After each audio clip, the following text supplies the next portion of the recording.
Che cos'è il sarcasmo? Ve lo siete mai chiesti? E che differenza c'è tra il sarcasmo e l'ironia?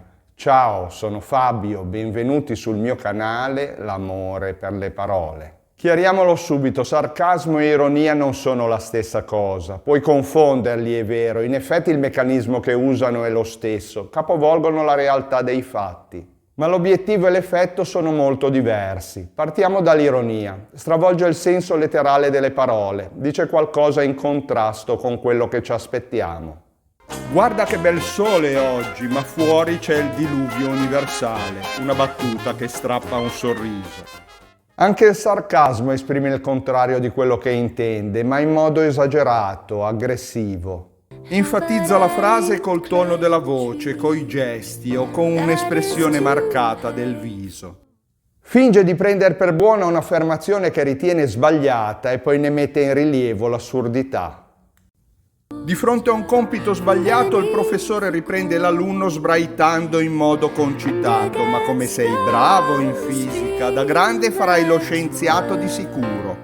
Una frase che vuole offendere, nascondendosi dietro una battuta spiritosa.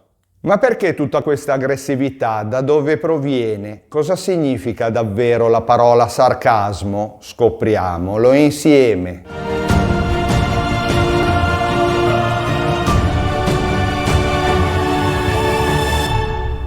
L'origine del sarcasmo è tutta greca. Sarcasmos è il sarcasmo, l'ironia amara e mordace. Questo perché il verbo sarcazzo significa dilaniare, lacerare le carni coi denti e poi anche mordersi le labbra dalla rabbia. La radice è sarkos, la carne.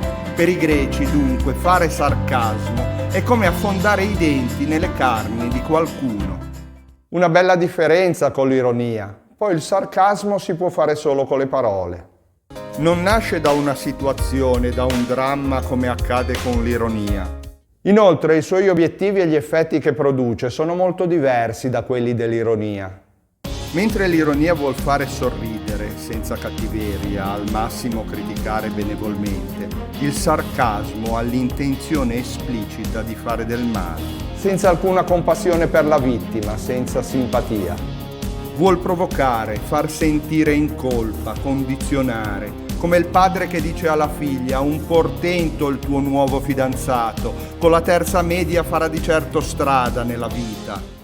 È l'ironia portata all'estremo per umiliare. E come raggiungono il loro risultato l'ironia e il sarcasmo? Beh, l'ironia con un messaggio sempre chiaro, cristallino, per quanto il senso delle parole sia capovolto. Il sarcasmo con un messaggio oscuro, velato, fino all'ultimo non capisci, mi sta parlando sul serio o mi sta solo prendendo in giro. Il sarcasmo si nasconde dietro le parole, dietro una battuta, come un vigliacco. Usando la rassicurante patina dell'ironia come difesa se qualcuno reagisce. Dai, scherzavo. Ma quando si manifesta è rabbioso, graffiante, sceglie con cura le parole più taglienti, più dure. È come la lama di un coltello, ferisce e va in profondità. Insomma, il sarcasmo è un insulto mascherato da battuta.